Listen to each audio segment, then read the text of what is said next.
How do we know what we know? What are the processes of learning? What do we do in education? What is wisdom? What is insight, revelation, knowledge? These are the topics we've been exploring on a Psalm for Today this week. I'm a fan of Parker Palmer's, I think it was 1983 book, To Know as We Are Known, Education as a Spiritual Journey.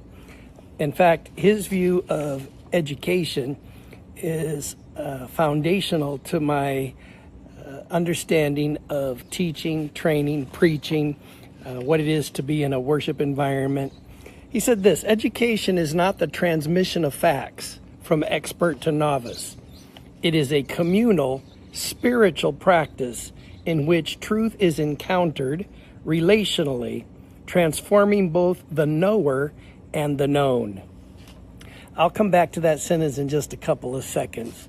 When we think about knowledge, I think we might want to go all the way back to Genesis and understand or rethink what God told to Adam and Eve. You can eat of any tree except the tree of the knowledge of good and evil.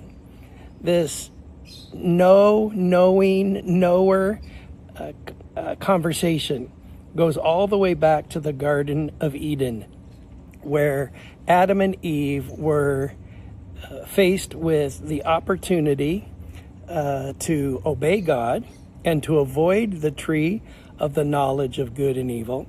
You see, I don't think it would have been bad if it was the tree of the knowledge of good. But because it was the tree of the knowledge of good and evil, that's where the problem arose. And then we go to the Apostle Paul in 1 Corinthians 13. He says, "Then I will be known, even as I am also known." So love includes a knowing. I will know, even as I am known. This is what Parker Palmer is talking about. Education is not the transmission of facts from expert to novice. That's data exchange. It is a communal spiritual practice in which truth is encountered relationally, transforming both the knower and the known. I remember various teachers in my education process. Mr. Finley, I wish I could find him and have a chat with him. I think it was 6th grade in Barrow, 5th or 6th grade in Barrow. And every day he would update us on his reading of his personal reading of the book For Whom the Bells Toll. And we were always interested in his personal reading. And it was as though he was inviting us into a relationship with the book For Whom the Bells Toll. It was not the exchange of rote memory data. It was a living, vibrant relationship he was bringing us into in regards to that book. It's not the transmission of facts from expert to novice. So in some cultures at a church, the Bible expositor says, point number one, and everybody writes down point number one. And that's good. That's the exchange of facts from expert to novice.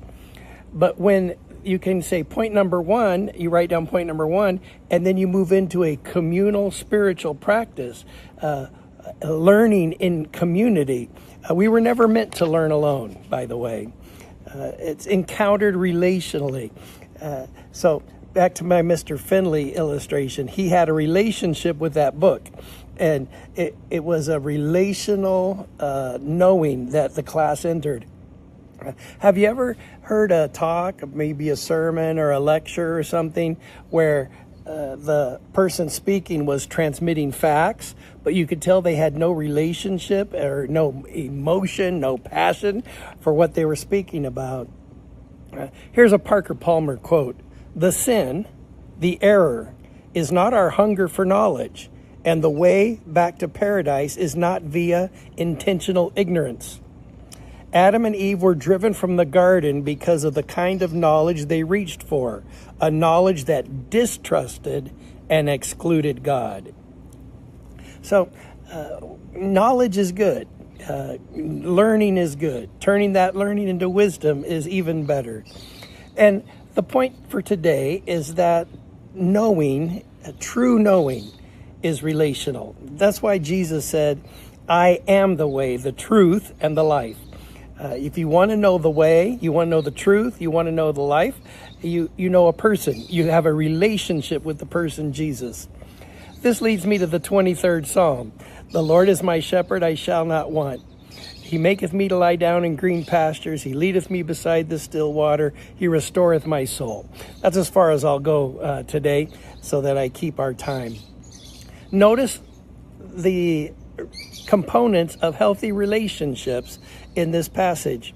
The Lord is shepherding us. There is a knowing. But Jesus even said, my sheep know my voice. There is a knowledge. There is an understanding. There's a relationship between the shepherd and the Lord. There is a relationship between the sheep and the shepherd and the Lord. And because of that, all my bases are covered. In this relationship with God, my shepherd, all the bases are covered. I shall not want. In a sense, the psalm could end there. Everything's covered in this relationship with the Lord. When we have a living, vibrant, breathing, dynamic relationship with the Lord, it's covered. Well, in these relationships, he causes us to lie down in green pastures. He leads us to the still waters. He restores our soul. So when it comes to saying, all over the world I get asked, what do you think of President Trump? And I say the same thing every time. I've never met him, right? I don't know him. And yet in Christian circles, we often find people that claim relationships, but they are actually detrimental to healthy people. The backbiting, the gossip, the doubting of motives, the intention to harm, all these kinds of things. Well, if you know somebody, in the chapter on love, Paul said, to know even as I am known. In that kind of knowing, it's like, I want to know you.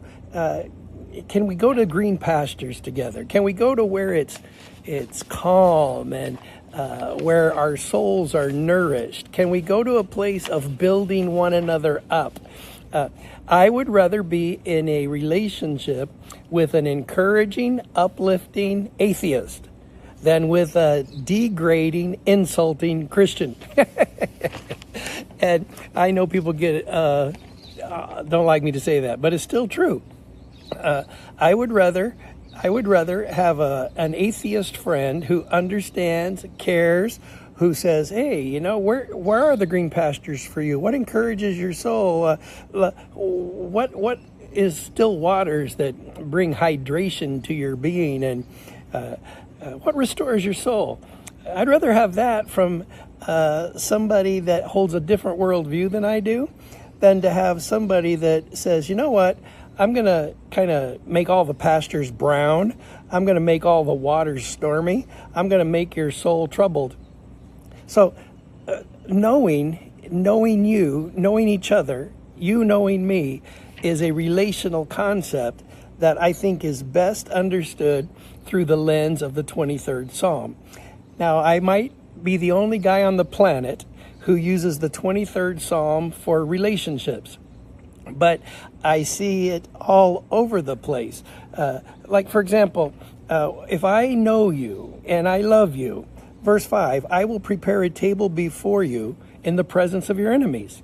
I will say, how can I bring peace to this discordant relationship?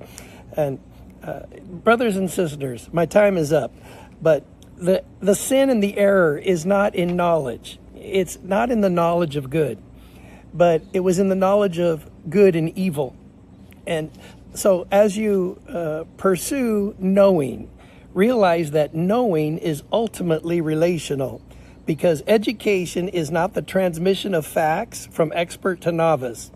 It is a communal, spiritual practice in which truth is encountered relationally,